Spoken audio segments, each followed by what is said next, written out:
Welcome to Live with the Joneses, where faith comes first, family is our mission, and every day is an opportunity to be the light of the world. This is a show where we talk about parenting, marriage, family, homeschooling. We get real, we have fun, and we're here with you to enjoy a fun time on Thursday nights from 8 p.m. I know we're a little late today, but we had an excuse. We were supporting a friend of ours in San Fernando Valley next to Columbus, but every Thursday we're here at 8 p.m. And often we get asked about marriage. For example, yesterday at work, one of my coworkers asked me, like, "Oh, Ricky, you're a marriage counselor, right?" Nope. And I said, "No, I'm not a marriage counselor." But he's always asking me for advice about marriage. And I didn't have the answer for him because I'm not a marriage counselor. But I gave him a book that I know that if he reads it, it will help him. Today, we wanted to share a special offer with you because Audible is making an offer to all of the viewers of our show and if you're a listener of the podcast, we have a great offer for you. What is it? A free book. You have the opportunity to get a free book through Audible if you sign up at audibletrial.com/thejoneslife. We gave a free book last week, and it seemed like nobody was commenting and they're interested. So I wonder if people just don't like to read anymore, or they like to be visual or audible. So maybe you like Audible, right? And like audio stuff. So. Yes, and Audible, if you don't know about Audible, is basically audio books. So you can listen while you're running, while you're on your way to work, while you're washing the dishes at home. There's so many different opportunities to still be able to read without having to sit down and read a book. And we'll talk a little bit more about that later on, but we want to let you know about that offer. So is there a link, or where do they visit? Yeah, audibletrial.com/thejoneslife. And they get a free book. You can sign up for a free audio book and a 30-day free trial. Cool. If you're a reader, go right ahead. So today's show we're going to talk about love. We always like to start with a quote. So today's quote, and we'll finish with a quote too, because we have two great ones, so we're going to decide which one to do. So we'll start with the quote, and we'll end with the quote today. So the one we chose, it's from a book, and we'll share that book with you guys. It says, "You cannot force someone to accept an expression of love. You can only offer it. If it is not accepted, you must respect the other person's decision." And, it sounds harsh, but it's true. Like, I'm always telling friends, or family, like, we cannot expect people to change. We cannot expect them to, if you're going to do something for them, we cannot expect anything in return, And so I think it's the same thing with love. If we love someone, we cannot expect, them to love us. We wish we can, but we're very different. So we just have to respect the other person's decision. That's very true. And that quote comes from an author named Gary Chapman, who wrote a wonderful book that we recommend all the time to couples, people who are preparing for marriage, people who have been married for a long time. And that book is called The 5 Love Languages, The Secret to a Marriage That Lasts. And this book has helped us in our marriage, and it's helped friends of ours. We've shared, what we're going to share tonight with other people. I have heard a lot of people that read the book. It's a very big book. It's sold millions and millions of copies. So if you're in love, which I'm pretty sure most of you guys are, read the book. It's called the 5 Love Languages, yes. And you will learn a lot from it. And it's not, it's a Christian book, I believe, right? But he's a Christian, but it's not, right? It's not about God. Right. It's about you and understanding the other person and learning that we're all different. So even if you're not a person of faith, it still applies. Yes. And don't be afraid. Don't be afraid to love, right? So what we want to do today is we're going to kind of walk you through those 5 love languages that he outlines in the book. But first, I wanted to share a little story. We watched this movie, a very funny movie. We love it. It doesn't have a happy ending, which Joanna was upset about that.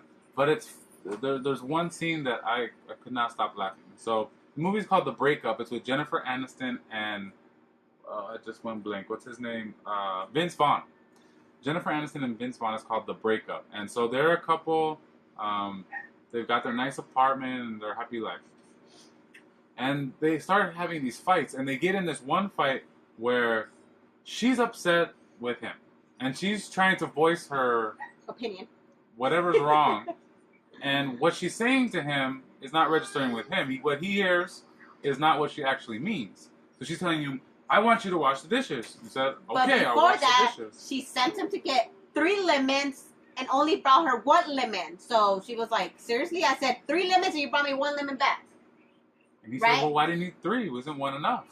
Like, yeah, man. Because she didn't say get 3 lemons. She said get some lemons. Okay. And women have this tendency to not be as explicit or as specific or direct. To say, oh, honey, can you grab me something from the store? But they're not very specific. And then when we bring it home, instead of being thankful and grateful, we went out of our way to get that thing. This is going to be a tough thing. They get angry. I'm just kidding. So that's what happened in the movie.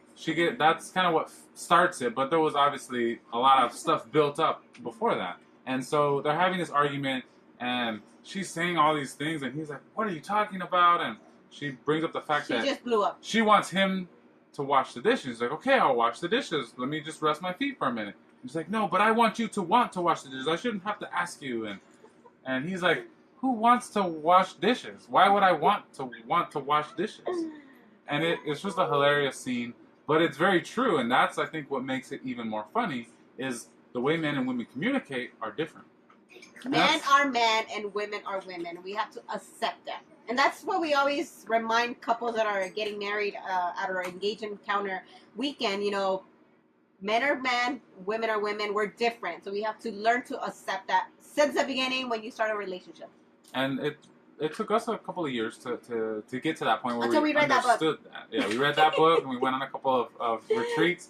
And I think that, you know, understanding that we're different, that we have different personality styles, that we, you know, we're 2 different people. You know, we're one flesh now that we're married, and we have to learn to use those differences together. And that's part of what Gary Chapman goes into in this book. And so we're going to talk a little bit about the 5 love languages if you're just joining us. So what are the 5 languages? Quality time. Quality time. Careful, buddy. Acts of service. Words of affirmation. Physical touch. And what am I missing? Gifts.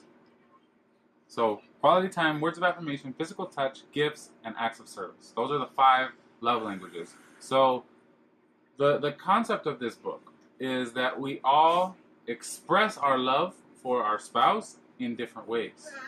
And sometimes we expect our spouse to express the love they feel for us in the same way that we express the love to them. Wrong. And that doesn't work that way. Nope. In almost every case, it's not the same. Sorry. So the way that Joanna expresses her love to me is different than the way I express my love to her. But then also you have to look at it the other round. Well, the way I want her to express love to me is different than the way she wants me to express my love to her. And so that's a conversation, a really good conversation. We're gonna talk about that today. As far as this whole love language thing goes, you know, we know that we need love, right? In the book, he talks about this idea that we have a love tank, right? So within each of us, we know that we need to be loved. We are made in the image of God. We are made to give and receive love, and we need to be loved. When we're not loved, Mother Teresa says that that's the greatest hunger in the world.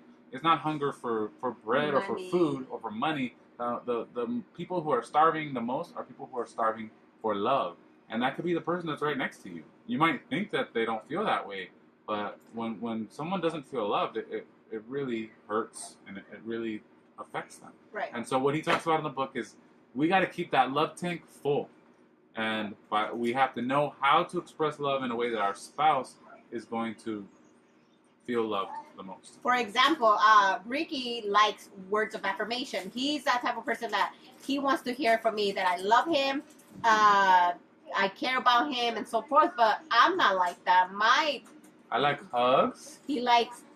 Like, I want to come home from work and I want her to come to me and hug me and say, "Oh, hi, honey, how was your day at work? I love you, I miss you." That's what I like. But physical touch and words of affirmation. I'm not like that. That's just my personality. And for myself, I like. I'm very.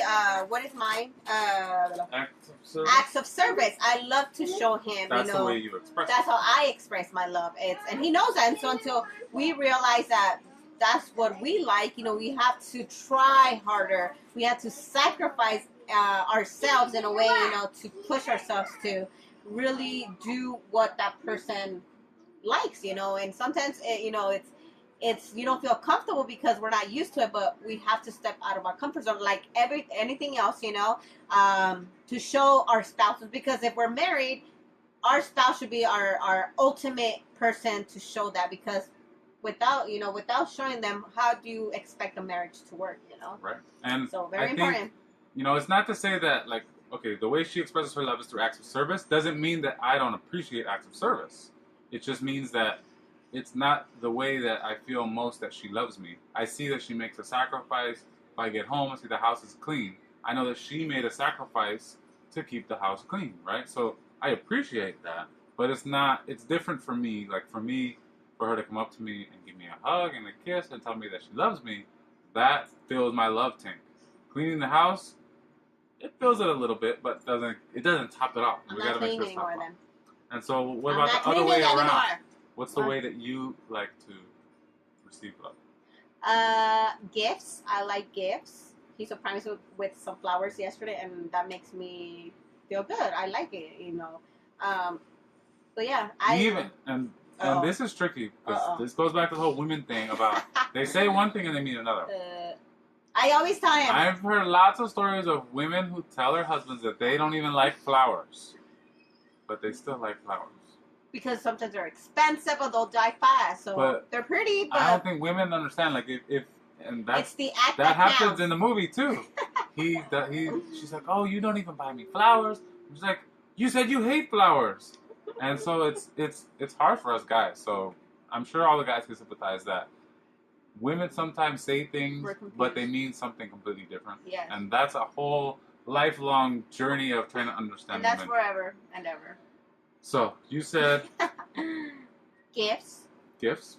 Do I need to give a list? Quality time. I like quality time. Like, I love going out and spending time with family and you, and quality time. Family and me? What about just me? It's harder now because we have kids, so we have to make. But is that what you prefer? Like, for me to show my love to you, it's quality time. Me and you, like going on a date night or massaging your feet. Yes. Okay. Yep. So those are different love languages that we have, and until we accept, and understand what each other's love language is, I think it kind of eases on the relationship, and accepting that person and the way he is, and the way I am. Well, and then, like, for me, I explained how, like, when you do acts of service for me, I appreciate them. It just doesn't fill my love tank. The same, I think, applies to me. The way I like to express love is words of affirmation and physical touch. So I like to hug her and kiss her and tell her that I love her. And for her, she's kind of like, whatever. Whatever. She's not a lovey-dovey person. She doesn't like that. No, so I'm not. I'm just kidding. It doesn't fill her love tank. Yes. And so I can like diamonds. do it. I like shoes. I like clothing. No, she's not a high maintenance woman, but she likes to be surprised. Right. And so which never works. I'm still learning.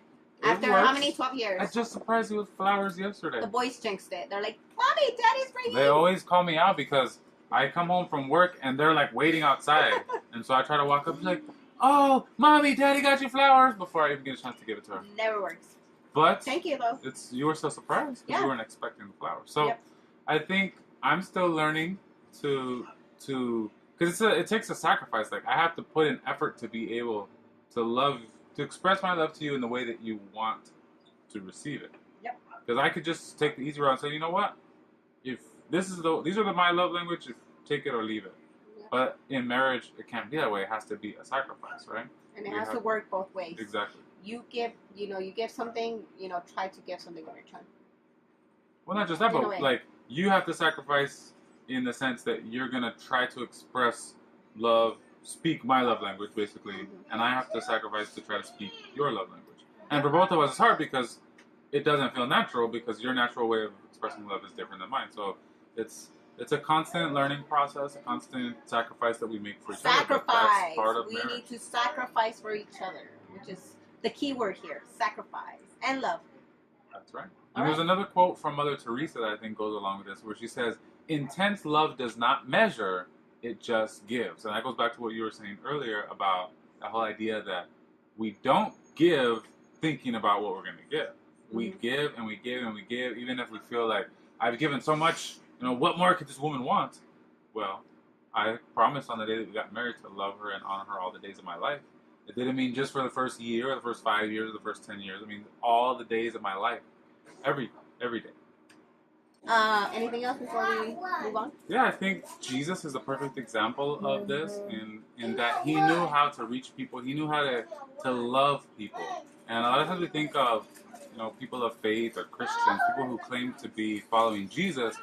We always think about telling people when they're wrong, pointing out their sins, telling them this is what we believe. But Jesus never led with that. He always led with love. The first thing that Jesus always did is he would meet with the people. He would touch the people. He would heal the people. And then after he had expressed his love to them in the way that they needed to hear it, which was usually through healing or through some miraculous sign, then he would move on to all the other stuff, the teaching and the preaching and all of that. So I think that's a good example, is to lead with love, to always lead with love, whether it's with our spouse or our children or in any aspect of our lives, to always lead with love. I think that's a powerful example to remember. So, I'm back. And here we are again. So this all comes from the 5 Love Languages, a wonderful little book by Gary Chapman. And this book is a book that we recommend personally. Also, when we do our marriage preparation retreats, we have books that we offer to the couples, and this one is at the top of the list. A lot of them have even read it before they come on the weekend. Mm-hmm. It's a very popular book. And so if you're single or if you're dating or if you're married, we definitely recommend it. Go on. I'm pretty sure you can find it on Amazon. We'll put a link on the show notes below for Amazon. You can get on Amazon, like if you want to actually pick up a book.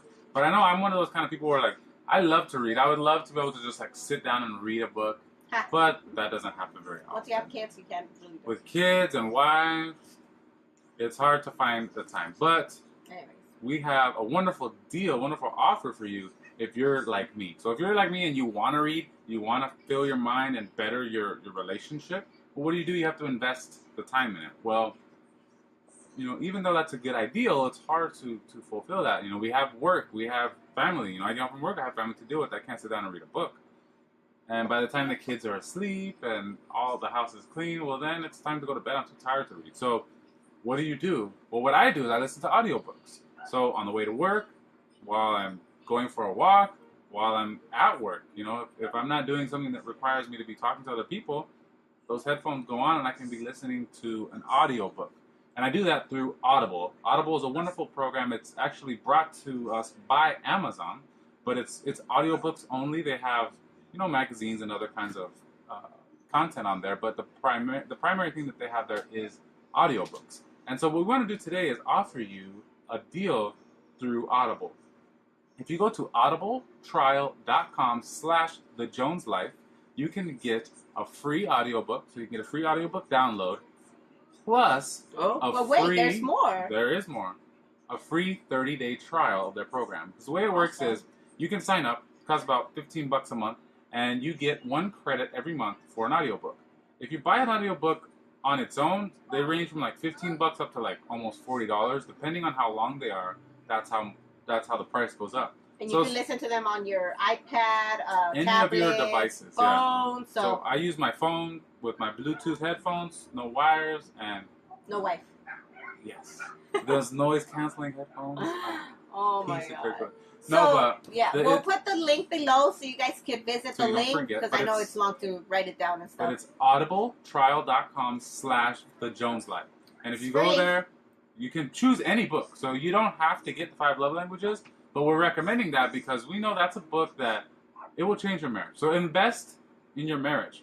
And it's not even, money-wise, it's time-wise, Right, you're getting it for free, so it's not going to cost you anything. But I think, we invest time and energy and money and effort into all these things into, we read books about health, how to get a six-pack, and some, we read about, traveling the world, read about, handling our money and our finances. But if our marriage, our relationship is a lifelong journey, you would think we would want to prepare in it, invest some time into it, to strengthen it, to grow it, to be a good, healthy, solid marriage. Well, reading this book, I guarantee you, this book will help you in your marriage. It will help you to strengthen your marriage. So we recommend that. The 5 Love Languages by Gary Chapman. You can get it for free on Audible. Just go to audibletrial.com/thejoneslife and you can pick that book up for free. If you want to get the paper copy, you can go to Amazon as well. We'll put some links below to both of those, whether you want audio or physical book. If you want to give it as a gift, a newlywed, is that what you call it? A newlywed couple. A couple that you know. What an awesome gift. Definitely recommend it. So I hope you guys heard the message. We love this book so much that we want you guys to read it, share it with others. I've heard many people have read it, but if you haven't, the 5 Love Languages definitely recommended. If you know any couples that are getting married, don't buy them pots and pans and all that stuff. Give them a book that's gonna change their lives. Yes, I remember our godparents, when we decided to get married, they gave us the Love Dare. It's like another journal book that you do, the Love Dare. We'll do another episode on that. 31 day, and it really helped us. Yeah, and then we saw the movie. So what an awesome way to have all this, wonderful information for your future and for your marriage. So, anyways, this ends our show for tonight. But we always like I mentioned, end with a quote and end with a question. So today's question is, what is your love language? So my love language is gifts and quality time. Ricky's is words of affirmation. We're gonna physical touch. We'll repeat them again. It's quality time. So if you're laying in bed tonight with your spouse, talk about it. If you spend some time together and just talking about, what is your love language? And if he doesn't know about it, just say, okay, do you like spend quality time, words of affirmation, physical touch, or gifts? And it's acts of service. And what a wonderful way to, talk and communicate through this regular, this small question, So what is your love language? You, the one that's watching, and what is your spouse love language? So talk about it, go out on a coffee, date, or, maybe just in bed, talk about it. So we're challenging you guys tonight to speak to your spouses. We need to communicate with your spouses. So what better way to start today and ask them, what is your love language? Yeah. Thank you for joining us. Thank you for watching or listening. You can watch these videos live every Thursday on Facebook at 8 p.m. 8 p.m. Pacific time. Or after the fact, if it's tomorrow, the next day, you can get these videos on Facebook again. You can get them on YouTube. We have another girl today. Our long lost daughter. Our long lost goddaughter. So you can get these videos also on YouTube after the fact. The next day they're up on YouTube. And if you're a podcaster like me, you can get them on iTunes or whatever your favorite podcast platform is. You can listen to the audio as well. Yep. So that ends our show. Thank you for watching. Have a blessed night, and we'll see you guys next Thursday. Bye. Bye.